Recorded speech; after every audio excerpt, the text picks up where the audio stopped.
Hi hello வணக்கம் friends, எல்லோரும் எப்படி இருக்கீங்க?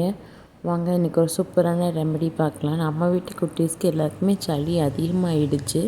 அதுக்காக அம்மா ஒரு கஷாயம் ரெடி பண்ணாங்க. இதில் பார்த்தீங்க அப்படின்னா துளசி, வெத்தலை, ஆடாதொடா இலை, அதுக்கப்புறம் பார்த்திங்கன்னா ஒரு தும்பை இலை, அதுக்கப்புறம் ஒரு கற்பூரவள்ளி இலை, கொஞ்சம் மிளகு, அதாவது ஒரு 5 மிளகு 7 மிளகுன்ற கணக்கில் ஒரு மிளகு, கொஞ்சம் ஜீரகம், கொஞ்சம் மஞ்சள் பொடி, அதையுமே ஒரு பாத்திரத்தில் வச்சு கொஞ்சம் தண்ணி விட்டு நல்லா கொதிக்க விடுங்க. அது கலர் சேஞ்ச் ஆனதுக்கப்புறம் அதை ஃபில்டர் பண்ணி குழந்தைங்களுக்கு கொடுத்துருங்க. அது சூடாக கொடுத்தீங்க அப்படின்னா இன்னும் நல்லாயிருக்கும்.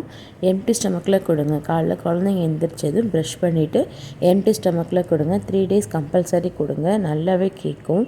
உங்கள் வீட்டில் இந்த மாதிரி என்னென்ன செடியெலாம் வச்சுருக்கீங்கன்றத சொல்லுங்கள்.